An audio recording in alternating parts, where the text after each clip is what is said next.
মানুষ আছি, তাদের বিরুদ্ধে যদি কোনো অত্যাচার জুলুম নিধনের চেষ্টা করা হয়, আমরা তাদের পক্ষে হয়ে বাংলাদেশ থেকে ভারত পর্যন্ত লং মার্চ করবো ইনশাআল্লাহ।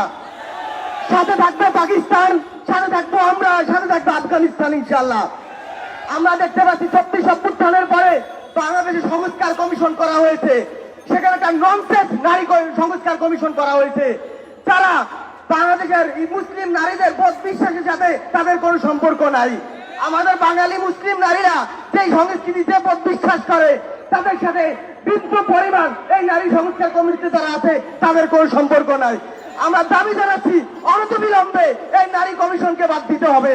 পুরা নারী কমিশনকে অপরাধী দিয়ে দিতে হবে। নারী কমিশন দরকার নাই, আমার রাষ্ট্রের দরকার দ্রুত সংস্কার।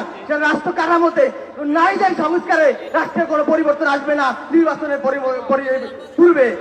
তাই অনুরোধ থাকবে রাষ্ট্রের কাছে অতি দ্রুত নারী সংস্কার কমিশনকে বন্ধ করতে হবে, অব্যাহতি দিয়ে দিতে হবে।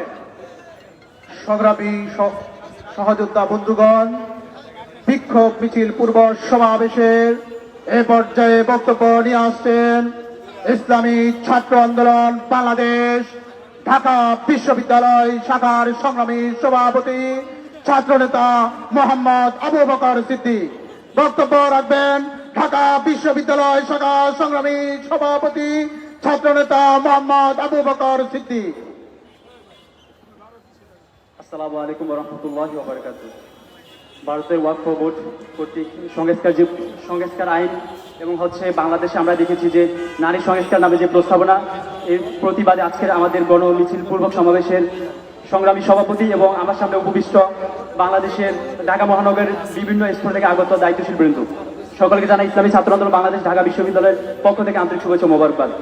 সংগ্রামী উপস্থিতি, আমরা দেখেছি যে বিশ্বের মধ্যে গাজার যে পরিস্থিতি আমরা দেখেছি, সেখানে ইসরায়েলি যে হায়নারা সেখানে আমাদের মুসলমান ভাইদেরকে কিভাবে নির্বিচার হত্যা করছে।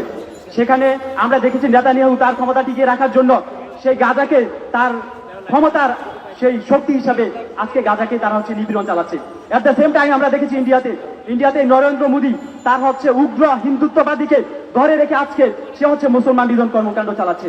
আমরা দেখেছি বিশ্বের যেখানে যারাই স্বৈরাচার এবং যারাই তাদের ক্ষমতাকে টিকে রাখার জন্য আমরা দেখেছি তারা মুসলমানদেরকে নিধন করেছে। আমরা দেখেছি তারা আমাদের ইন্ডিয়াতে যে ওয়াকফ বোর্ড সেখানে সংস্কারের নামে সেখানে হিন্দুদেরকে ইনক্লুড করে, সেখানে মুসলমানদের যে ধর্মীয় যে রীতিনীতি সেখানে তারা পরিবর্তন আনার চেষ্টা করছে। সংগ্রামী উপস্থিতি, আমরা বাংলাদেশের দিকে যদি তাকাই, আমরা বাংলাদেশের সেম দেখি যে আমাদের এই দেশে যারাই স্বৈরাচারী ছিল তারা দেখেছি তাদের ক্ষমতাকে টিকিয়ে রাখার জন্য এই দেশের নিরীহ আমাদের আলেম ওলামা মুসলমানদেরকে তারা অত্যাচার করেছে, নির্যাতন করেছেন। তারা আমরা দেখেছি জুলাই যে বিপ্লবে তারা কিভাবে আমাদের মুসলমানদের রক্ত তারা জড়িয়েছেন।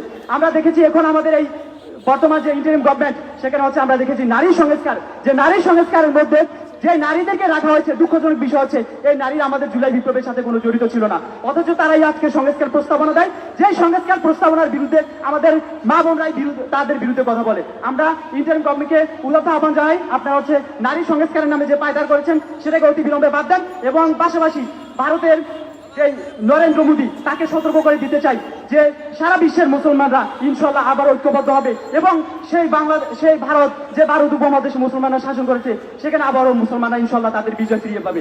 ধন্যবাদ সবাইকে। সংগ্রামী জনতা, বিক্ষোভ মিছিল পূর্ব সমাবেশের পর্যায়ে সংক্ষিপ্ত বক্তব্য দেবেন ইসলামী যুব আন্দোলন বাংলাদেশ ঢাকা মহানগর উত্তরের সংগ্রামী সভাপতি যুবনেতা মোহাম্মদ হাম্মাদ বিন মোশাররফ। যুবনেতা হাম্মাদ বিন মোশাররফ। বিসমিল্লাহির রহমানির রহিম।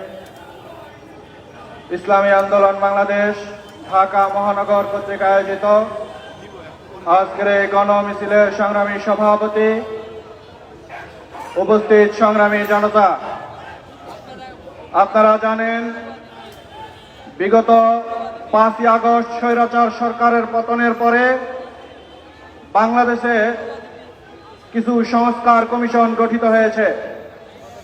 একটি দেশের সংস্কার কমিশন সংস্কার করার ক্ষেত্রে সর্বপ্রথম ওই দেশের মানুষের বোধ, বিশ্বাস এবং সংস্কৃতিকে সামনে রাখা জরুরি।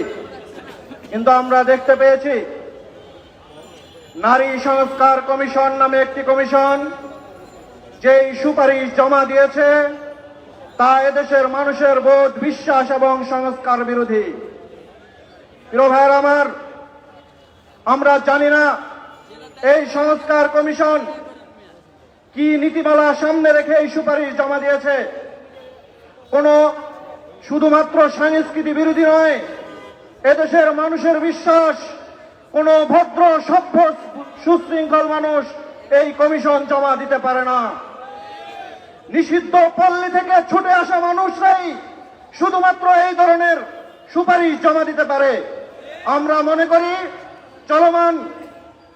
চলমান এই সংস্কার প্রক্রিয়াকে নস্যাৎ করার জন্য এবং এই সংস্কার প্রক্রিয়াকে প্রস্তাবিত করার জন্যই শুধুমাত্র এই নারী সংস্কার কমিশন নামে এই ধরনের সংস্কার এবং সুপারিশ জমা দেওয়া হয়েছে।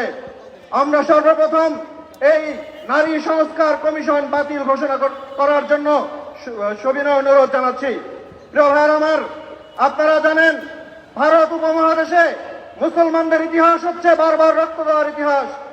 এই ভারত উপমহাদেশে ব্রিটিশরা এই দেশ 100 বছরের উপরে শাসন করেও তাদের শেষ রক্ষা হয় নাই। সুতরাং এই ভারত উপমহাদেশে যদি মুসলমানদের উপরে আবার নির্যাতন চলে আসে, তবে ভারত উপমহাদেশের সমস্ত মুসলমান ঐক্যবদ্ধ হয়ে আবার ওই দিল্লির মস্তক দখল করবে ইনশাআল্লাহ। আসসালামু আলাইকুম ওয়া রাহমাতুল্লাহ।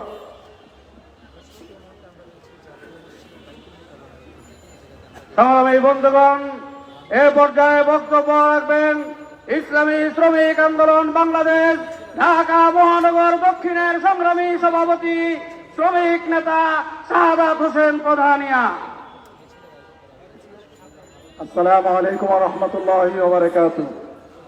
ইসলামী আন্দোলন বাংলাদেশ ঢাকা মহানগর কর্তৃক আয়োজিত আজকের এই ভারতের অর্থ আইন প্রতিবাদে উপস্থিত আছেন ইসলামী আন্দোলন বাংলাদেশ ঢাকা মহানগর দক্ষিণের এবং উত্তরের সংগ্রামী সভাপতিগণ, প্রধান অতিথি উপস্থিত থাকবেন।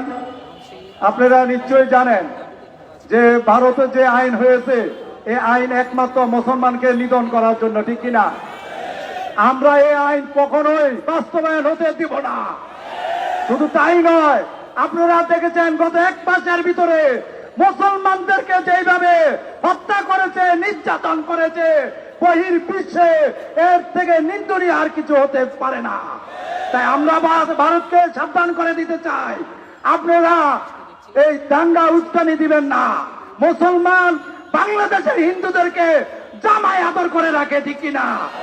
আর ভারতের মুসলমানদেরকে এমন ভাবে নির্যাতন করা হয় যে তাদেরকে রমজান মাসে তারাবি পড়ার কারণে তাদেরকে মারধর করে মসজিদ থেকে বের করে দেওয়া হয়েছে। তাই মোদী সরকারকে বলবো, এখনো সময় আছে। মুসলমানকে আর যদি একটা আঘাত করা হয়, বাংলাদেশে আমাদের আমিরের নেতৃত্বে নির্দেশ যদি আছে, আমরা ভারতে লং মার্চ করতে বাধ্য হব। তাই আগামী ফিলিস্তিনের মুসলমানের পক্ষে সকল ইসলামী রাষ্ট্রগুলোকে আহ্বান করব যে ফিলিস্তিনের পক্ষে থেকে ধ্বংসপ্রাপ্ত ইসরায়েলকে শেষ করার জন্য। এই ইহুদিবাদী ইসরায়েল আজকে গোটা বিশ্বের মুসলমানদেরকে নিঃসন্দেহ করার জন্য, চেষ্টা করে চলার জন্য পরিকল্পনা করছে। তাই ট্রাম্পে সহ এবং নেতানিয়াহু সহ আন্তর্জাতিক আদালতে তাদের বিচার করতে হবে। সংগ্রামী নগরবাসী ভাই ও বন্ধুগণ, বিক্ষোভ মিছিল পূর্ব সমাবেশে এখন বক্তব্য দিবেন ইসলামী আন্দোলন বাংলাদেশের কেন্দ্রীয় মজলিসে শুরা সদস্য